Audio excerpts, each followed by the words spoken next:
keempat. Kita akan lecture 12 part keempat. Kita akan membahas aplikasi dari double integral untuk menghitung massa dari suatu benda yang memiliki densitas tidak homogen. Jadi densitasnya itu berubah dengan sebuah fungsi. Jadi tergantung dari posisi dia. Katakanlah dia semakin ke kanan, semakin berat massa jenisnya, atau dia di sumbu Y semakin ringan. Nah, itu si berat jenisnya diberikan karakteristik atau sebuah fungsi. Kalau sebelumnya yang dilakukan adalah menghitung volume, jadi Fxy atau F fungsi dari polar itu adalah fungsi dari ketinggian, sehingga alas dikali tinggi menjadi volume. Tapi kali ini ketinggiannya diasumsikan itu konstan, sama, tetapi massa jenisnya itu berbeda pada setiap posisi koordinat. Sehingga yang dihitung adalah massa pada lokasi spesifik tertentu. Kalau menghitung volume tadi, kita mengasumsikan bahwa densitas dari sebuah benda tersebut itu homogen. Katakanlah 1 gram per cc atau 1 gram per mili, 1 gram per centimeter kubik. Itu semua sama untuk di posisi mana saja, baik X, Y, atau di posisi ketinggiannya, Z-nya. Itu yang sudah kita pelajari sebelumnya. Sedangkan kalau kita ingin menghitung massa, kita mengasumsikan bahwa ketinggiannya itu sama semua. Tetapi dia punya tingkat kepadatan yang berbeda. Jadi homogeneous height, kita misalkan bisa mengimajinasikan itu bentuknya seperti sebuah plat datar atau keramik datar, atau seperti dinding yang tebalnya sama, atau kayu dengan meja yang tebalnya sama, tetapi punya densitas yang berbeda-beda di setiap poin. Sehingga ketinggian tadi diganti dengan densitas. Prinsip proses cara pengerjaannya itu sama seperti menghitung volume.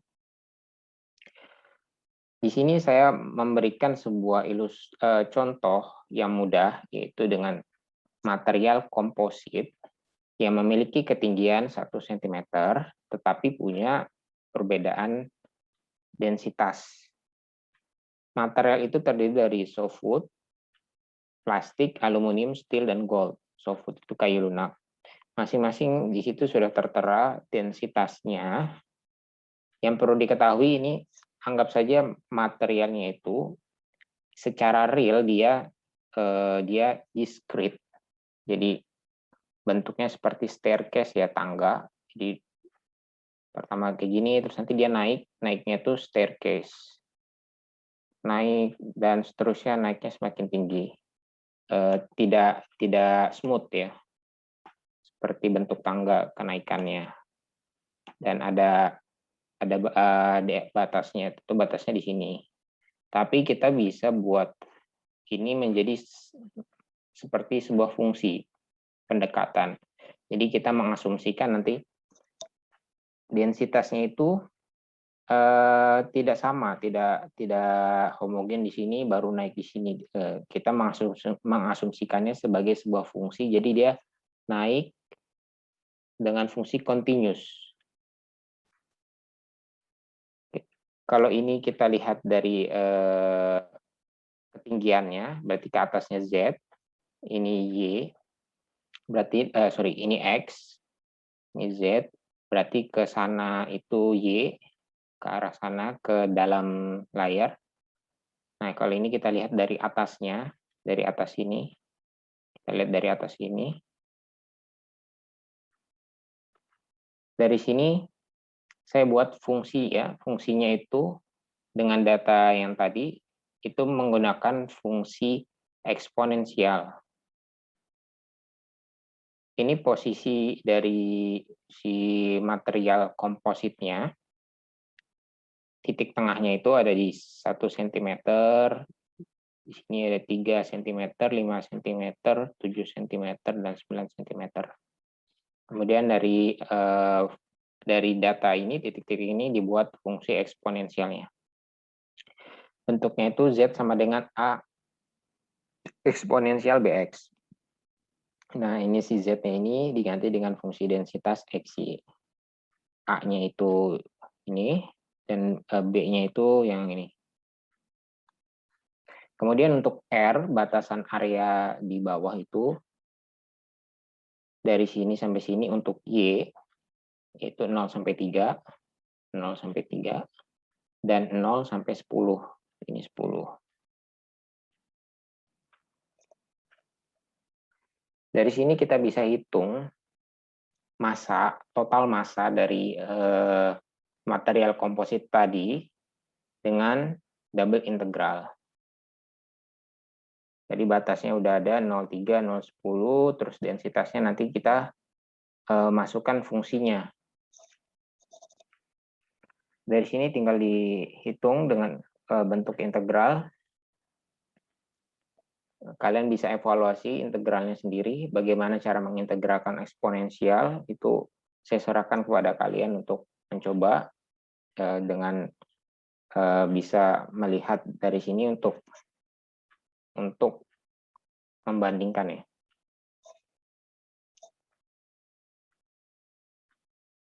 Oke, hasil akhir dari perhitungan integralnya itu menunjukkan angka 192,17 gram per sentimeter. Nah, ini per sentimeter itu maksudnya berarti per setiap ketebalan 1 cm, total masanya itu 192 gram. Jadi kalau tadi saya asumsikan ketebalannya 1 cm, berarti tinggal kali 1. Kalau kita bikin ketebalannya 2, berarti tinggal dikali 2. Nilai ini tinggal dikali 2 cm. Kalau mau 3 cm, ya udah tinggal dikali 3. Ingat, ini adalah bentuk pendekatan. Justru yang fungsi ini adalah bentuk pendekatan. Kalau misalkan massa realnya itu justru dihitung dengan metode diskrit. Jadi densitas tentunya dikalikan dengan lebarnya, kan, dikalikan dengan panjangnya, itu akan ketemu massa.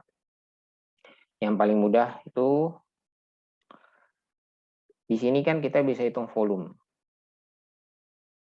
Lebar, misalkan kali panjang, nanti dikalikan dengan, nggak perlu dikalikan dengan tingginya dulu, lebar kali panjang dapat area. Area ini kemudian dikalikan dengan densitasnya.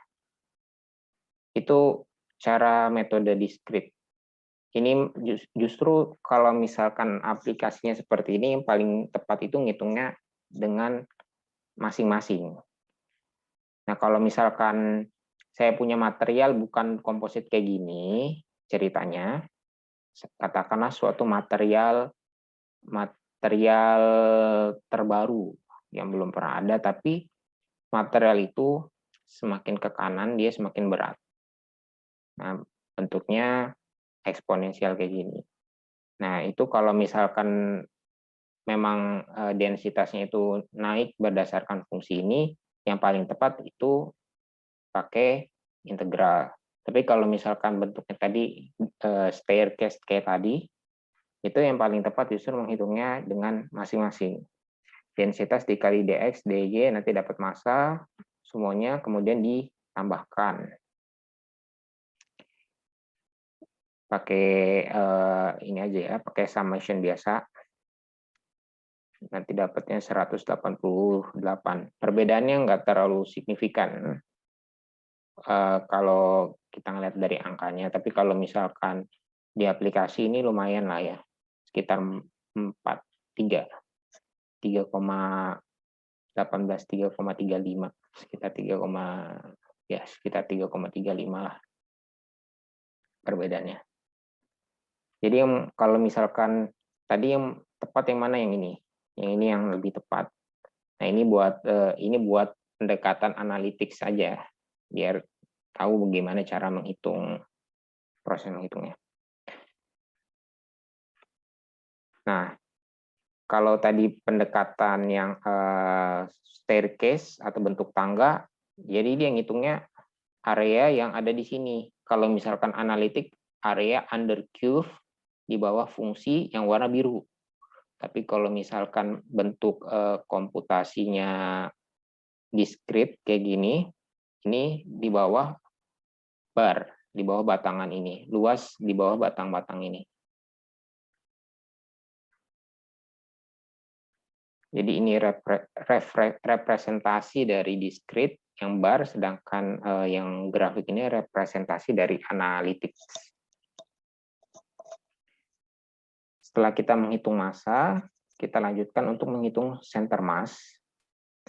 Kalau center mass, kalau massa tadi kita hanya menghitung massa dari area atau misalnya lembaran tipis ini, tapi untuk center mass kita ingin mencari pusat keseimbangannya. Pusat keseimbangannya di figure ini itu ada di posisi ini.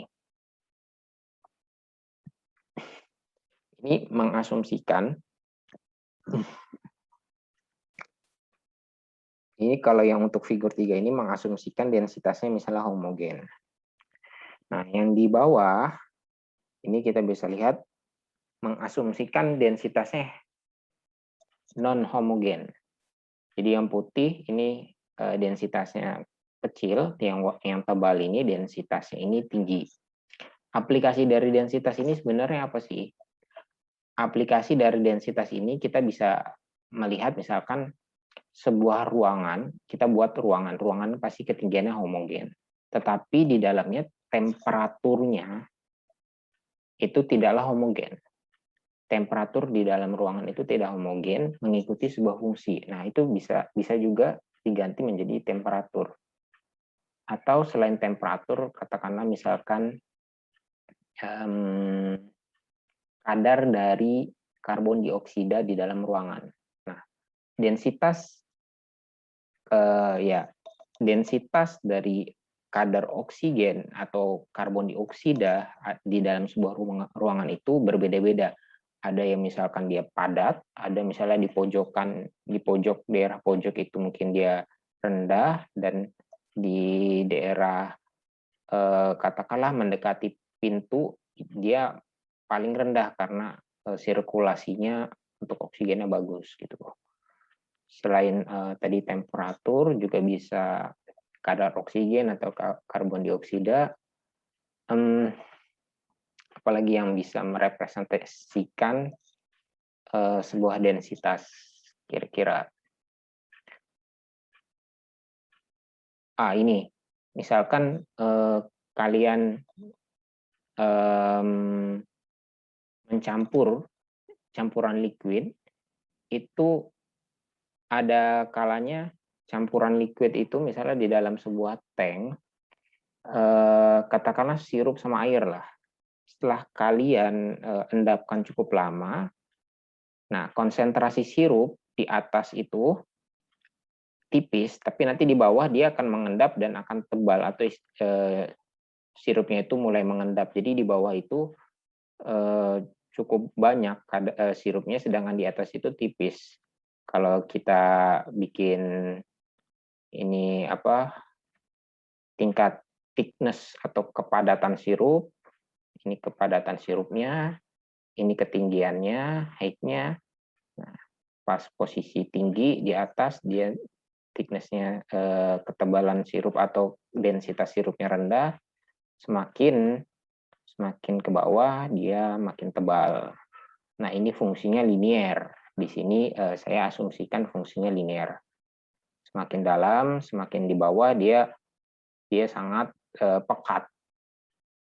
Tapi di posisi atas dia sangat tipis.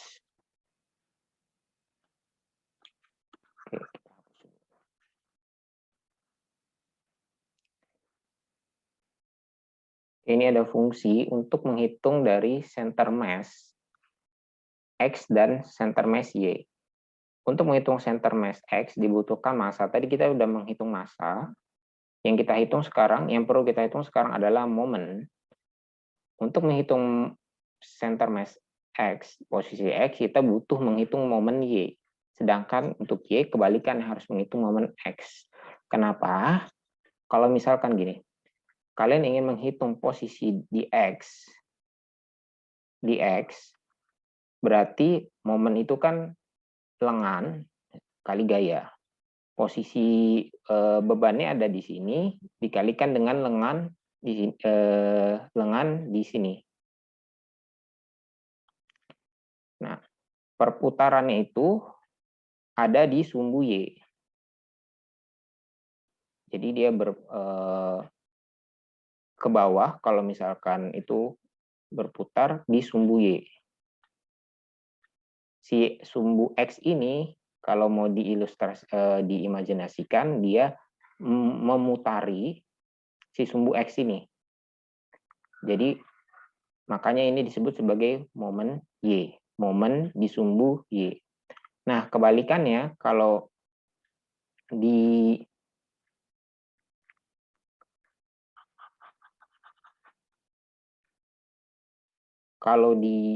Y, misal ini adalah jaraknya, berarti si Y ini berputar,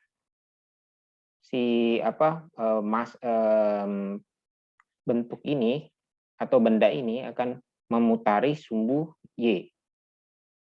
Titik ini berputar gini di sumbu Y, makanya disebut sebagai momen X.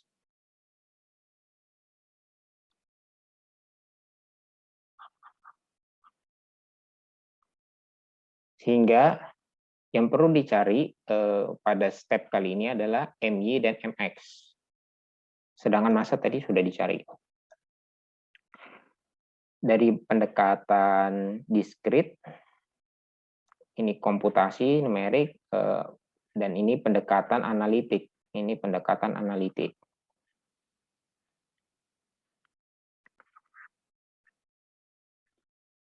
Nah, perbedaannya hanya tinggal menambahkan perkalian X-nya. Jadi kalau misalkan menghitung pusat massa itu kan secara diskrit M1 kali X1 ditambah M2 kali X2 ditambah seterusnya. Massa kali X-nya, posisinya. Kemudian dibagi dengan massa. Total massa 1 sampai massa 2 dan seterusnya sampai massa N. Makanya di sini massa dikalikan dengan X, kemudian di double integral. Jadi ditambah sebuah variabel X.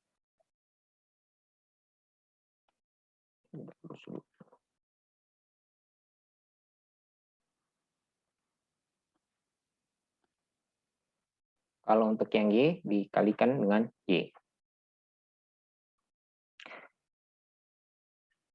Contoh yang tadi, berarti kita tinggal tambahkan X, jadi X dikali dengan si densitasnya. Nah, bentuk seperti ini kita harus menggunakan metode awalnya kan UV turunan, ini ada berarti UV plus UV prime. Kemudian kalau kita integralkan,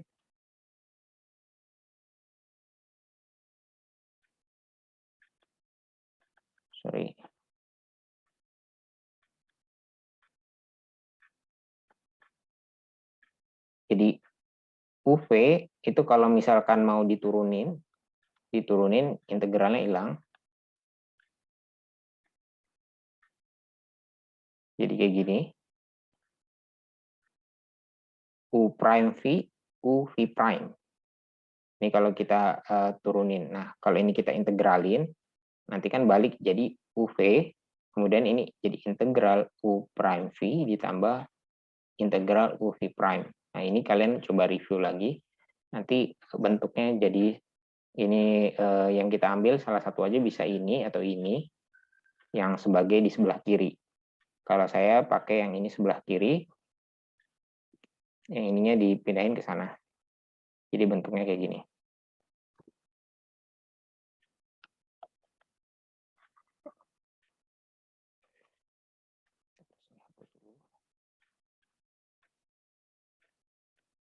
Oke, dari sini sekarang tentukan U-nya yang mana, V prime yang mana. Di sini kalau misalkan untuk mau menentukan U yang mana, V prime yang mana, kita lihat yang membuat ini integral yang menjadi sulit itu adalah karena adanya X. Kalau misalkan eksponensial diintegralkan atau diturunkan itu sama hasilnya, tidak berubah. Karena di sini ada X, artinya ini sebaiknya dijadikan U. Ini U, dan ini V prime. V prime-nya eksponensial, dan U-nya jadi X. Kemudian kita integralkan si eksponensialnya. Jadi V 1 per A eksponensial. Ini saya turunkan jadi du sama dengan 1 dx. Atau U prime itu kan du per dx. Kalau ini diturunkan kan jadi du per dx. Karena U prime itu artinya du per dx. Kan? Sama dengan 1. Oke. Terus kita substitusi untuk masing-masing si U V prime ini atau yang bersamaan ini. Kemudian U-nya tadi adalah X, terus V-nya itu adalah 1 per A, 1 per A, E pangkat eksponensial lah. Dan sisanya yang ini. Nah, ini kan bisa langsung diintegralkan karena udah nggak ada X lagi. Dapatlah hasilnya ini. Oke, tunggu. Azan dulu. Oke, lanjutannya tinggal melakukan perhitungan integral. Dimasukin aja angka-angkanya. Sampai sini ini untuk ngitung yang tadi 0 sampai 10 ya. Jadi yang di sini tadi yang 0 ini 10, kemudian dimasukin 0 untuk di X, kemudian diintegralin lagi dengan dy. Ini K-nya ditaruh di paling luar sebagai konstanta. Jadi nanti integral dy tinggal dikali y aja. KY sisanya tinggal dihitung nanti masukin nilai A dan K. Nilai A-nya yaitu sekian. Masukin pakai Excel atau kalkulator. Dapatlah 1533,1. Kemudian dibagi dengan massa, dapatlah 7,98. Nah, bagaimana kalau kita pakai yang tadi staircase atau discrete? Oke, tadi massanya udah dihitung. Nah, massanya itu dikalikan dengan posisi. Posisinya kan 1, tinggal massa kali posisi. Dan seterusnya, massa kali posisi, dapatlah ini. Ditambahkan dapatnya 1480 bagi ini dapat 7,84. Oke, ini ada selisih perbedaan di aktual sama di pakai yang metode analitik. Ini yang aktual itu lebih kecil ya. 7,84 berarti sekitar di sini. Sedangkan nanti yang analitik di sini. Yang warna biru, yang biru harusnya. Yang warna biru. Yang warna biru di sini. Oke, jadi ada difference ya. Ada error. Oke. Terima kasih.